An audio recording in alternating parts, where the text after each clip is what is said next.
Imagine that it is tomorrow morning and you're just waking up. You find at the foot of your bed, beautifully wrapped in gold foil, a package with your name on it. You spring to your feet, grab the gift, and tear it open. Inside, you find success. Success for the rest of your life. It's yours. You've got it. Some kind guide left it while you slept. Let me ask you, what would your new gift look like? What color would it be? How big was the package it arrived in? How would you describe it to the next person you spoke with on the telephone? How would it make you feel receiving a gift like that? Would you be excited knowing that you had in your hot little hands success for the rest of your life?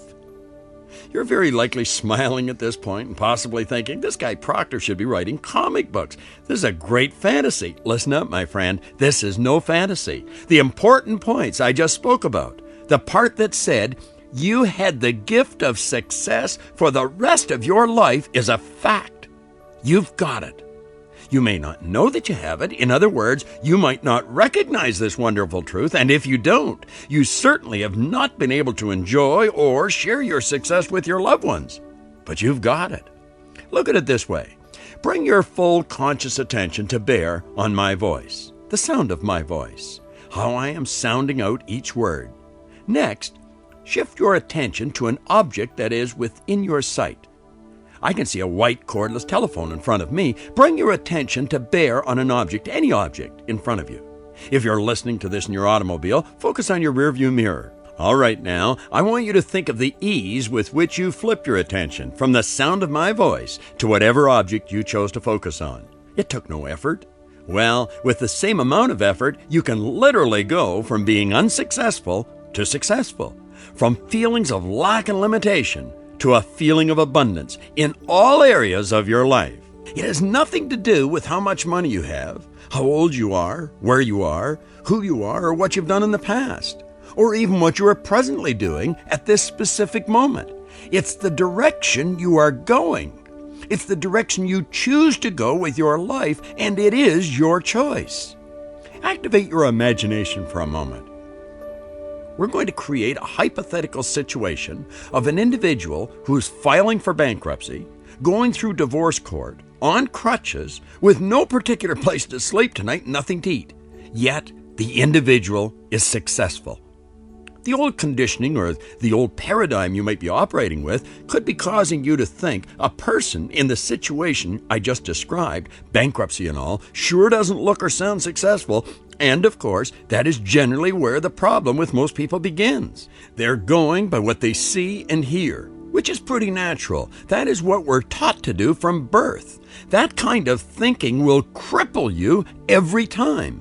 Mentally focusing on present physical results will only give you more of the same type of physical results.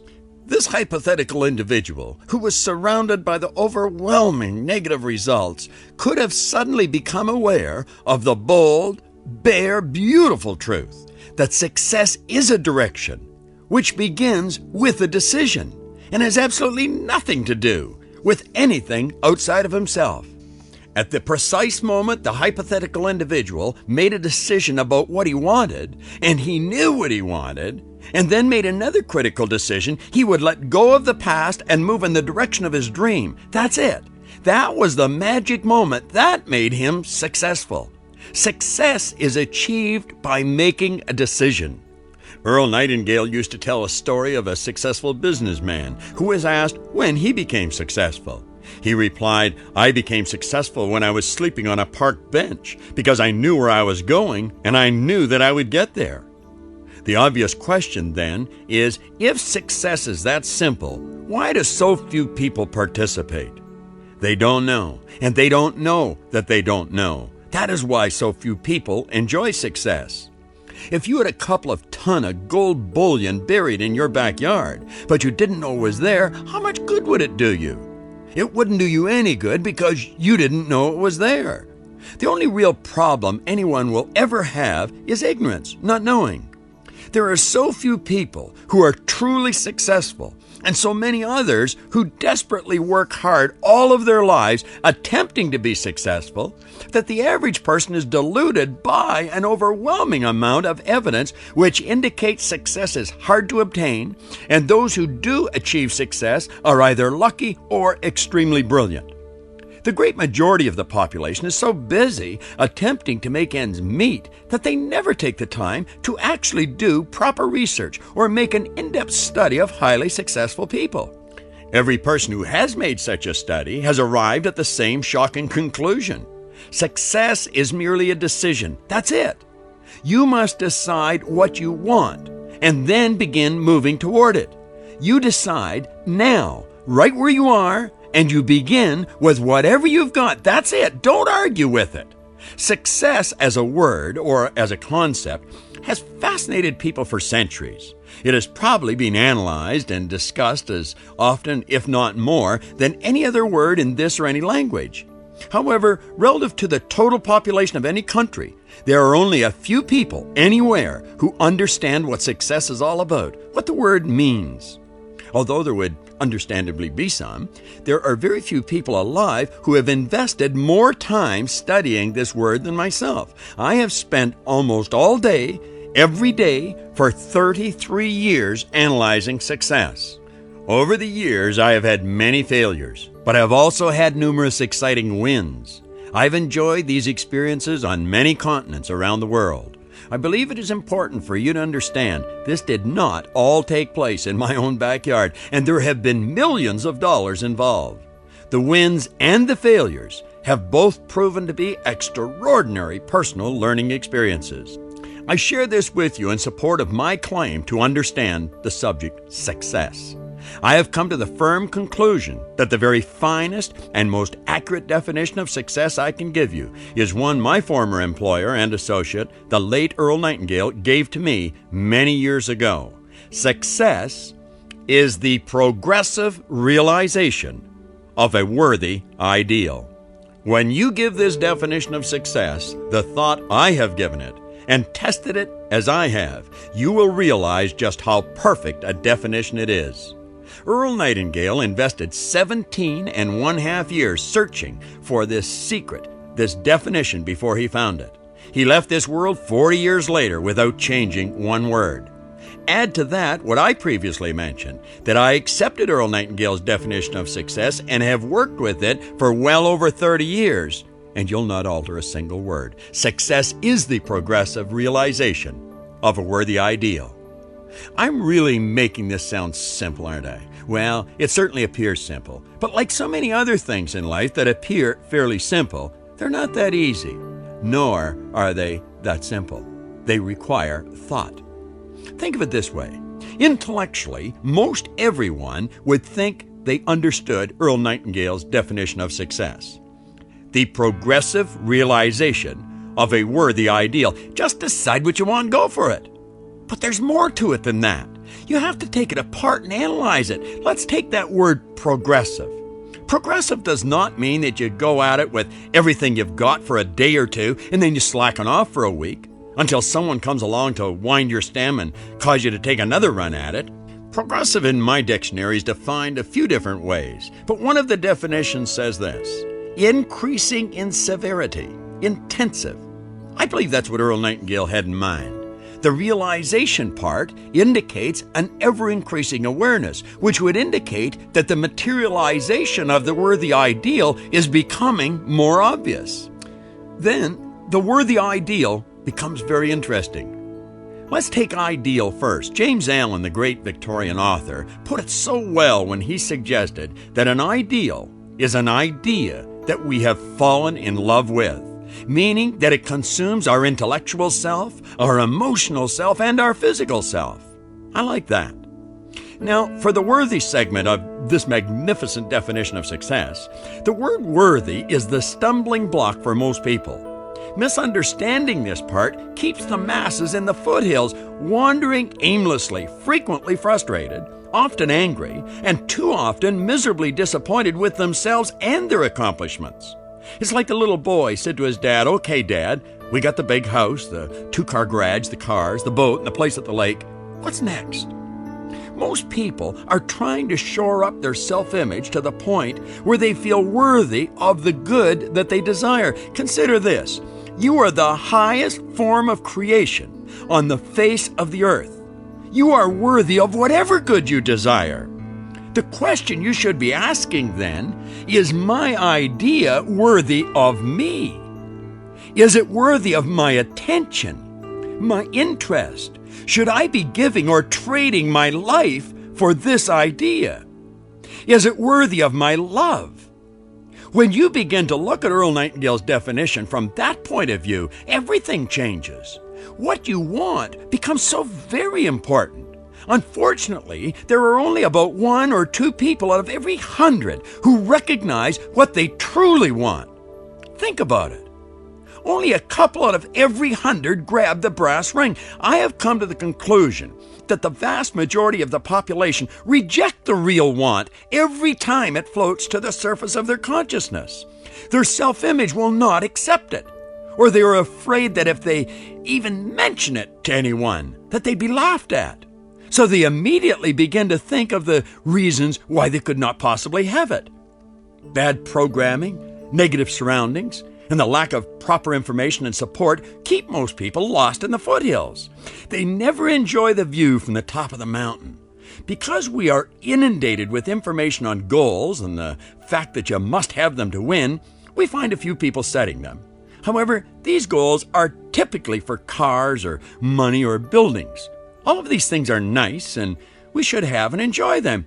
But let us clearly understand, they would rarely, if ever, represent a worthy ideal.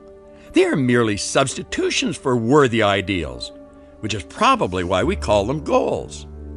How could a person become consumed with the idea of buying a car or a building when we know we can own a fleet of cars without much trouble? I know one man who has personally bought 500 houses. These things would have a difficult time qualifying as worthy ideals. They are a collection of things. Please do not get me wrong. I enjoy nice cars and houses, but there's no way I'll trade my life for them. You must be wondering at this point, what does Proctor want? Well, I'll tell you what I want. I want to build a global organization dedicated to improving the quality of life worldwide, to create products and services with like-minded people who have a common purpose, to live and work in a prosperous environment that encourages productivity so that we may improve the service we render to our family, our company, our community, and ultimately our nation. That is what I want, and I'm progressively realizing it. Because my worthy ideal is so big and powerful, it has attracted wonderful people to me from all around the world. I never doubt if I can do it. I am doing it, and I will be doing it for the rest of my life here on this planet. Other wonderful people have bought into my dream. They have said, that's what I want too. Let's do it together. That's the kind of want that is worthy of you. When you are progressively realizing that type of a worthy ideal, you're a definite success. I could spoil your week if I told you about some of the terrible things that I've attracted to me in pursuit of my dream, but I've never wavered. Successful people never do. The truth of the matter is that everything which has happened has strengthened me. And just like nature, when a hurricane hits, all the weak structures and deadwood get blown away.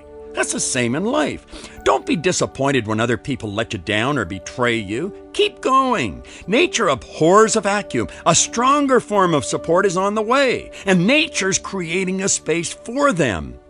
Let's take a close look at you, your real nature, and then the idea of success.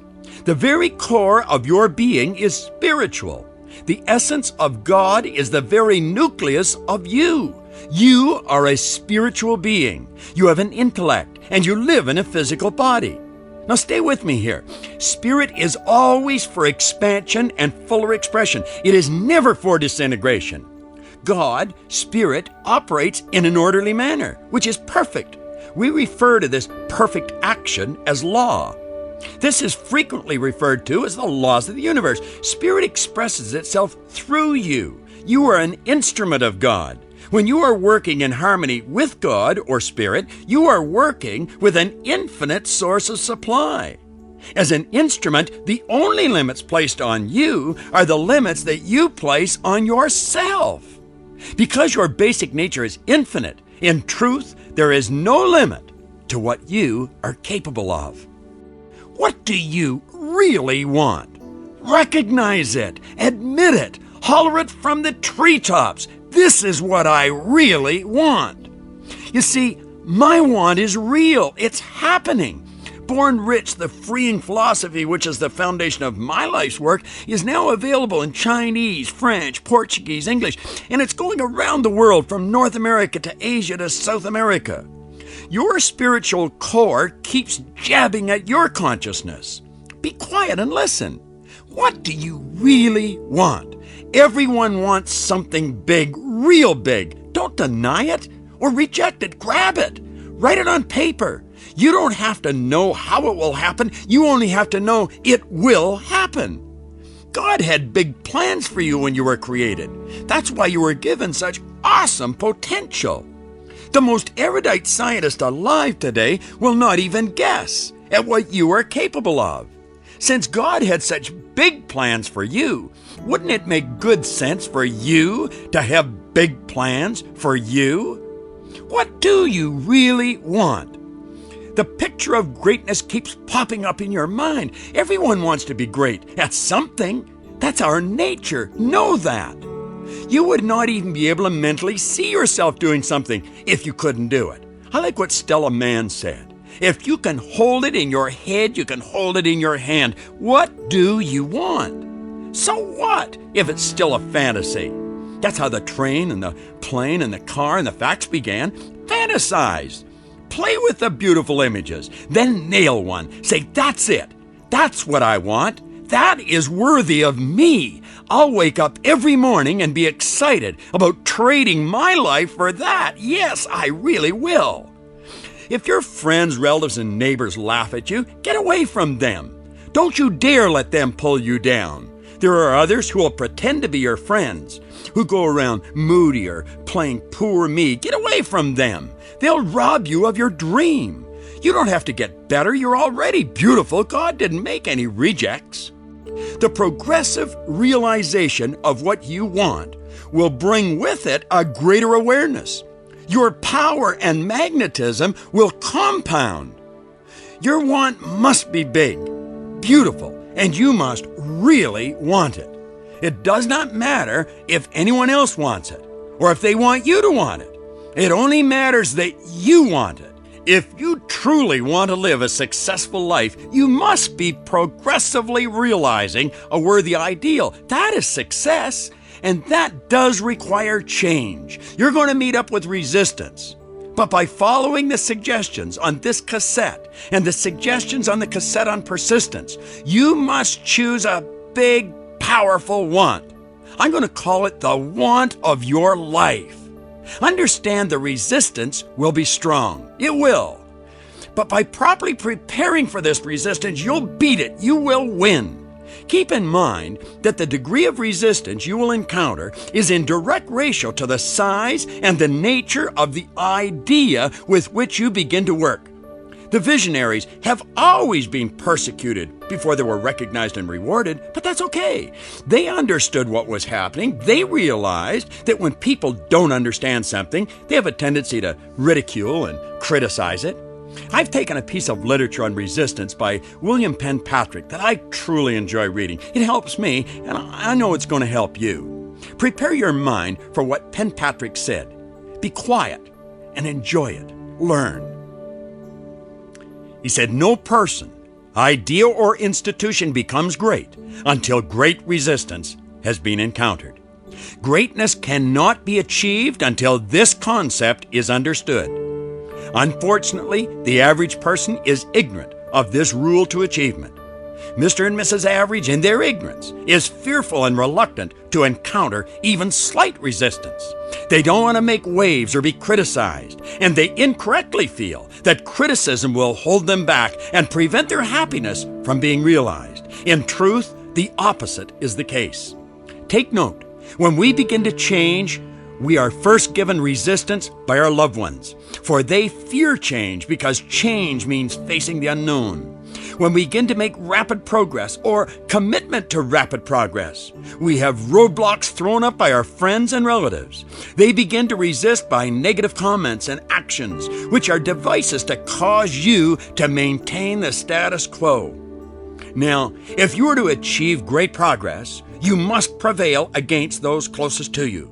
This is difficult and requires courage because you desire to please and not hurt those you love.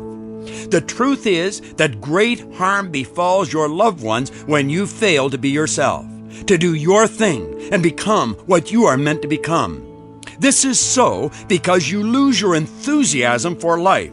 Your growth process stops and your self-esteem diminishes.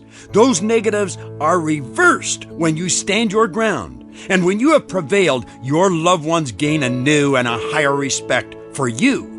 History records countless events which prove the point. We are fortunate to have such great resistance. This resistance is evidence of our greatness, and it provides us with the energy to prevail, to conquer, and to dominate. These next few short years will record a brilliant history and establish a permanent place for our way of life, which is freedom to be and to work out our dreams for a great world, for ourselves, for children, and all of mankind. Understand our battle and be glorified that you are a part of making of history. The work you do today will provide new freedom and hope for millions yet to come. Stand tall in the face of your enemy. Your resolution and commitment will seize his heart with fear, and he'll fade into oblivion. And that is the law of life. All right, my friend, that's it. Now you understand what must be done. Hopefully, you are acutely aware of the point I stressed and the message I recorded for you on persistence. Success and persistence do go together like the chicken and the egg. You will not have one without the other. You will not persist if the want is not the right want for you. And if you don't persist, you will not be successful. You want success. I know you do. Go back to the foot of your bed and open that imaginary gift. Make the decision. Accept your gift from God. Success for the rest of your life. It's yours. Come and climb the mountains with us. We'll enjoy your company. Success is the progressive realization of a worthy ideal.